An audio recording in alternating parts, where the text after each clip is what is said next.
Hey y'all, welcome back to my channel. In today's video, I'm giving you a list of do's and don'ts for your next relaxer day.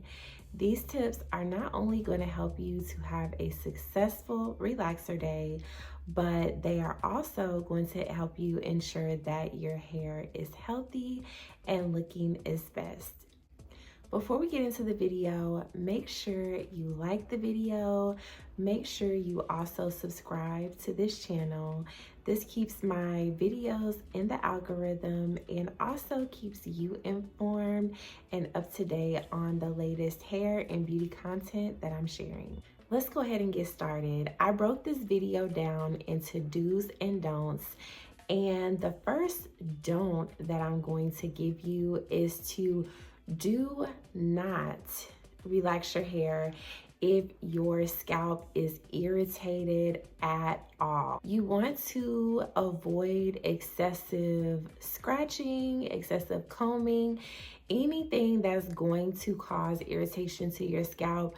You want to try to avoid that. I would say 3 to 5 days before you know you're going to get your next relaxer. Most of us, when we were younger, if you got relaxers, or I don't know about y'all, but at least my mom and even my hairstylist, I think every hairstylist that I've ever had was like, you ain't been scratching, have you? Like, my mom would be like, don't scratch, you about to get your perm on this day. Like, I feel like that is a no-brainer when it comes to relaxers. But the reason why you should not scratch or relax your hair at all if your scalp is even the slightest bit irritated is because when you are scratching or just like, even taking your comb and like going across it really rough on your scalp, you're creating tiny little lesions or tiny little tears. And once the relaxer gets into those tears on your scalp, it is going to burn.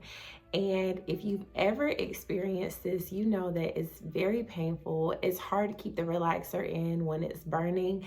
And really, when you don't keep the relaxer in or you're not able to fully, have it in, this is not a problem for me, but I know some people, it's going to leave you with underprocessed hair, which is like a waste, right? Like, why go through all of that just to end up with your hair to not be exactly how you wanted it to be? And then on top of that, it's just really uncomfortable and it hurts really bad. I don't want that for any of you, so just avoid scratching your hair if you can't, scratching your scalp and being really rough on your scalp before you're going to get your next relaxer.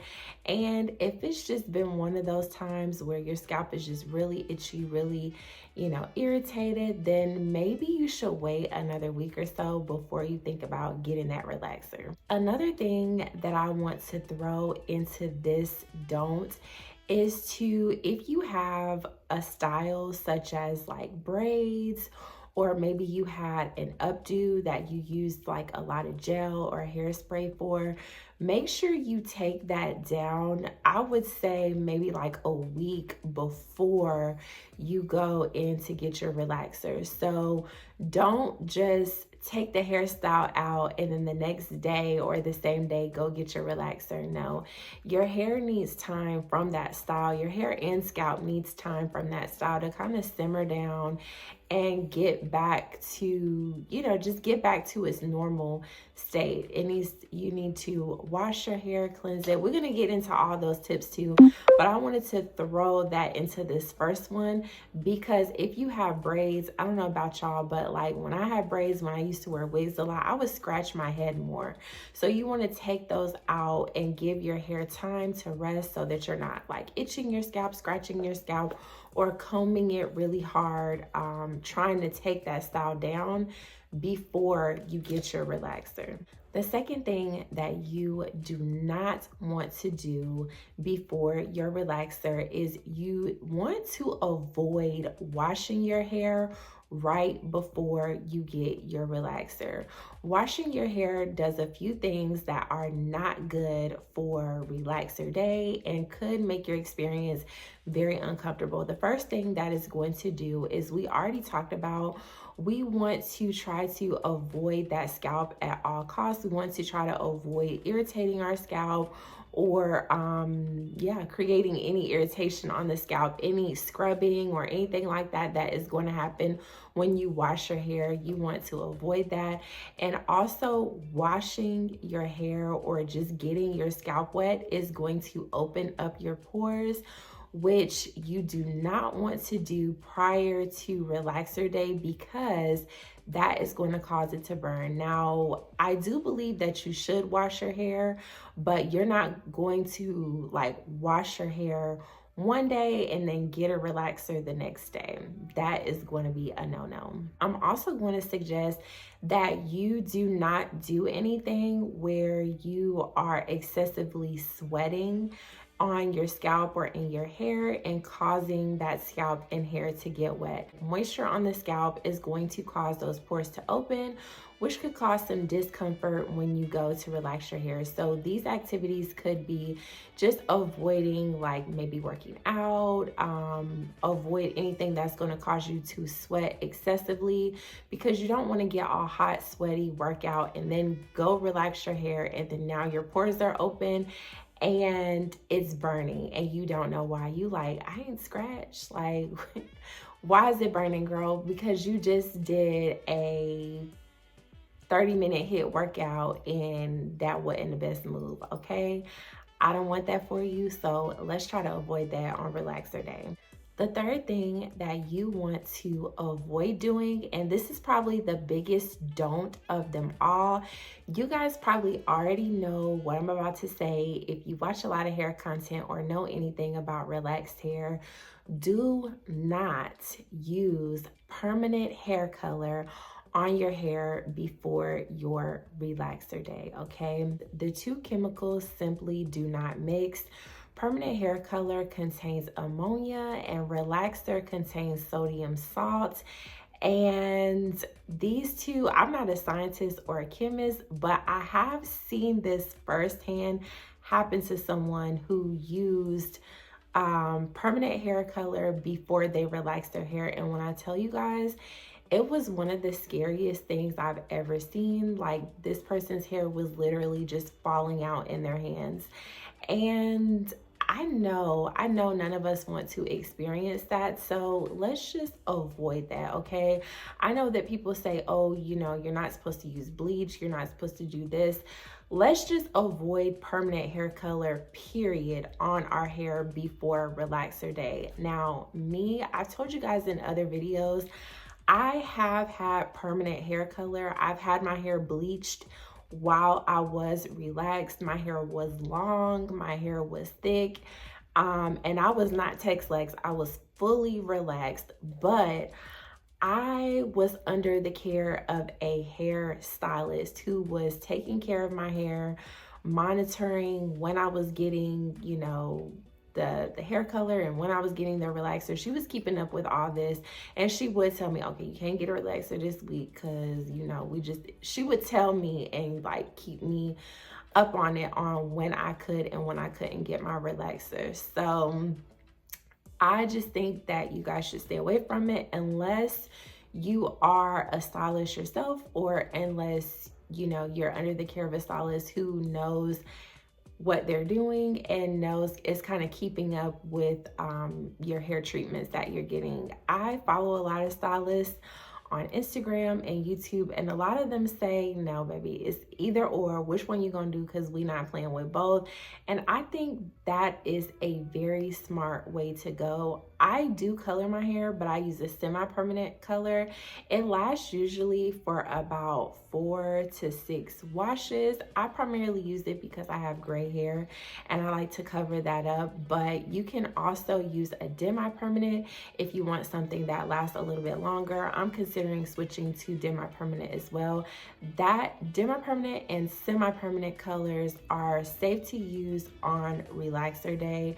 So if you do want to color your hair, give those a consideration. And I believe with demi and semi-permanent colors, you do have to go darker. I don't think you can lighten your hair with those, but they are a solution to color your hair if that's something that you want to do. The fifth thing that you want to avoid doing, and this is a big don't when it comes to relaxing your hair, is to not relax your hair if it's been less than 8 weeks. Okay, the reason why you want to wait until you have enough new growth and not relax your hair if it's been less than 8 weeks is because you are going to run the risk of over processing your hair because you do not have enough new growth to apply the relaxer to for it to really like do anything, which means you're going to be applying relaxer to already relaxed hair, which is going to make your hair really weak, over processed, and thin, and fall out over time. And I know, I don't know, but if I was you, I wouldn't want that, and I would try to stay away from that. Me personally, I really cannot provide a good rule of thumb when it comes to how often you should relax your hair. I can tell you what I do, but I know that what I do may not work for everybody. But what I do is I really don't get like more than 2 to 3 relaxers a year. And that is just my personal preference. For me, spacing mine out that long just maintains the thickness of my hair, and I just like doing it that way. You don't have to do that. I know some people do 8 weeks, some people do 10 weeks, 12 weeks, 14 weeks, 16 weeks, 18 weeks, 20 weeks, whatever. But I kind of just, and I did have like a 20-week rule at first when I was relaxing. No, first it was 16 weeks. Then I moved it to 18 weeks. Then I was like 20 weeks. Now, I honestly do not know how many weeks post-relaxer I am. I last relaxed my hair like the first or second week of November. It is now May. I was saying that I was going to get a relaxer like not this week, but next week. But now that I'm thinking about it, I'm going on some trips. I'm going on a trip at the end of May where I'm going somewhere hot and I need braids, and I'm going somewhere at the end of June. So it's like I really don't want to relax my hair. I'm going off on a tangent. I really don't want to relax my hair and then go get braids. Like, I'm thinking I will be okay if I just go ahead and relax it like this week or next week, because that'll give me time to develop some new growth before I get my braids. But I really don't want to. I kind of want to wait. I was telling y'all not to relax your hair if it's been less than 8 weeks since your last relaxer, because you could run the risk of over processing your hair. The next thing that I do not want you to do when you relax your hair is to over process your hair. There are a few different ways that you can over process your hair. One of the ways is just leaving your relaxer in too long, over smoothing your relaxer. When you're doing your relaxer, you want to follow the package instructions when it comes to time, okay? Whatever that box or container says as far as how long you should take to apply it and leave it on, that is what you want to do. Because if you just do your own thing and leave it on for longer, you might run the risk of over processing. Yeah, I know most of them be like, okay, application time is like 10 minutes and then smoothing time is like 10 minutes or something like that. I could be completely wrong.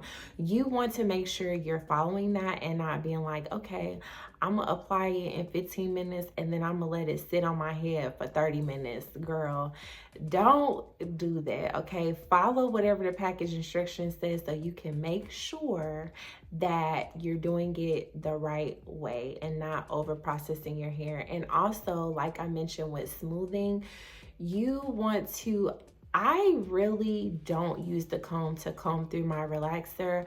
I just smooth it out with my hands. Now my hair is Tex-like, so if you don't want that look, you can smooth it with the comb. But I would avoid like combing it all the way through unless you're really, really going for that super, super, super straight look. I would just avoid doing that, especially if you're not experienced with putting relaxer in, because that can definitely lead you to over processing your hair, especially if you're like combing it too much, or if you are applying relaxer all over your head on areas that are already relaxed, you definitely want to avoid that. Now that we talked about all the things that you should not do and all the don'ts, let's get into the things that you should do to ensure that your relaxer day is successful and that you enjoy the way that your hair comes out looking. And the first thing that I'm going to recommend that you do, you're going to get started with this a week or two before your relaxer day, is to use some sort of a protein or reconstructive treatment. The reason why this is important is because when we are relaxing our hair, we are changing our curl pattern of our hair and breaking down the bonds in our hair so that our hair can go from curly to straight. In that process, our hair can become a bit weaker. So we want to make sure that we are replenishing our hair by adding that protein into it. So that is why I'm recommending that you do this a week or two before your actual relaxer day. The second thing that you want to do before your relaxer day, or actually you can do this on relaxer day, is to make sure your hair is properly detangled. This might sound like a no-brainer to you guys. I know, I get it, but you'd be surprised that some people just don't know of what to do when they are relaxing their hair. A lot of people may be relaxing their hair for the first time, so I have to cover all the bases to make sure everybody is aware of what they should be doing. And it's important to detangle your hair because this is just going to help your application go by a lot faster and a lot smoother. Application is very important and crucial if you want to get the relaxer done and achieve the results that you want to have. You don't want to be fumbling through your hair, especially if you have a lot of hair and it's long and it's all tangled up and you're trying to like apply the relaxer. That's just going to slow you down and risk over processing your hair. So make sure you get that hair nice and detangled before you start applying the relaxer. And while you are detangling your hair, make sure that you are being gentle and avoiding being too harsh on your hair or on your scalp. The third thing that you want to make sure that you do before relaxer day is you want to wash your hair a week before you get your relaxer. You want to use a good shampoo. This could be a clarifying shampoo or whatever shampoo of your choice that you like, that makes your hair feel good, but it also cleans your hair.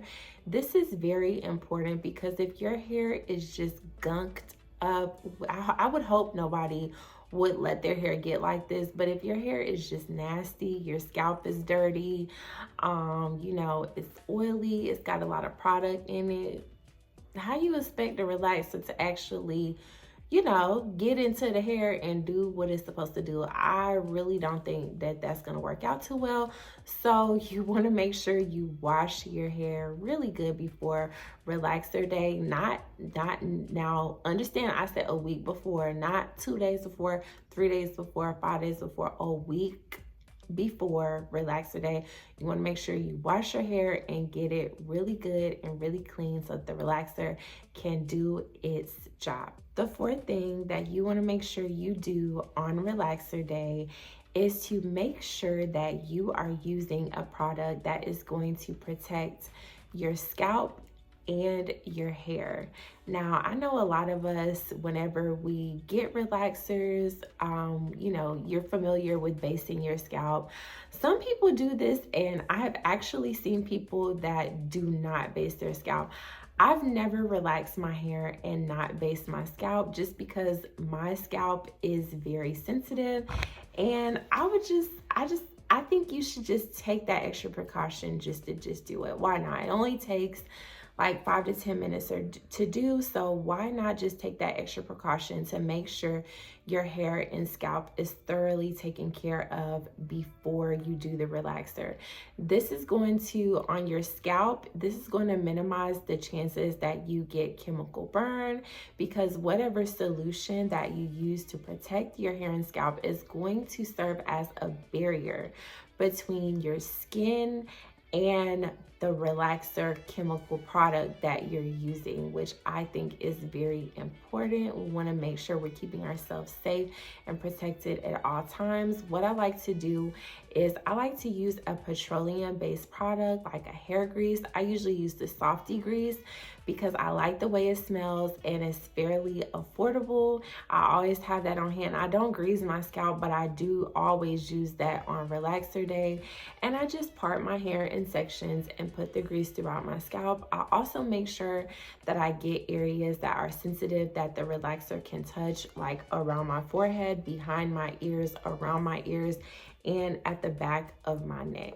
Another thing that you can also do is find a solution that you can actually put on your hair strands to protect your hair from relaxer runoff or any additional relaxer that can accidentally overlap onto the processed parts of your hair. Me personally, I do not do this because my hair is text-like, so it's not a big deal if I get relaxer, on my hair, or it's not a big deal because my hair is already under process, so it's not a big deal. But if you are fully relaxed, I could definitely see how this will be helpful and beneficial for you. You could use the same grease that you use to base your scalp on your strands, or they actually do make products and sell them. I know Affirm has a solution that you can put on your hair strands that is meant to protect your hair from getting the relaxer on there and causing overprocessing. The fifth thing that is very important and also crucial to ensuring that you have a successful relaxer day is to use the correct products. Now, I do not use a box relaxer. I use a lye relaxer, which is the one that comes in the little tub. You don't have to worry about mixing it up or anything like that. When you're using that type of relaxer, it's important that you have a neutralizing shampoo. It's important that you have a conditioner or deep conditioner.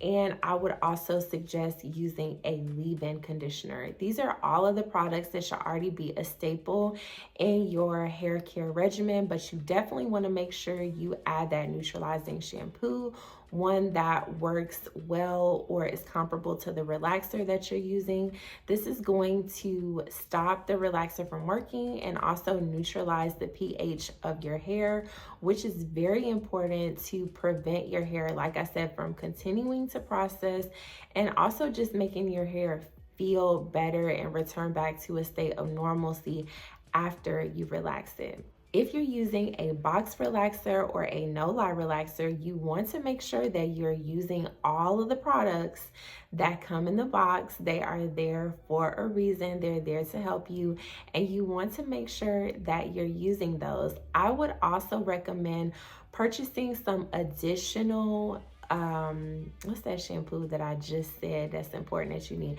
Neutralizing shampoo. They do not put enough shampoo in that box. That is nowhere near enough that you need to be able to thoroughly get all of the relaxer out of your head, especially if you have a lot of hair or if you have really long hair. Invest in an additional bottle, a bigger bottle of neutralizing shampoo, and you should definitely feel a difference after using more than neutralizing shampoo to make sure all of that relaxer is completely out of your hair. The sixth thing that you want to do to ensure that you have a successful relaxer day is to be gentle with your hair before your relaxer and after your relaxer. I feel like I have been saying that this whole video: be gentle with your hair, be gentle with your hair, be gentle with your hair. Be gentle with your hair before relaxer day to avoid any sort of unnecessary irritation and chemical burns. Be gentle after your relaxer because your hair has just undergone a harsh chemical process, and you really want to baby your hair, nurture your hair, and take your time with your hair so that you're not causing any unnecessary breakage and stress on your hair. those are my tips for how to have a successful relaxer day. I gave you guys a long list of do's and don'ts.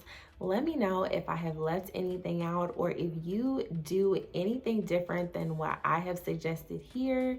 And maybe we can help someone else on their next relaxer day. Maybe you guys can help me as well, because I can always use the tips when it comes to relaxer day.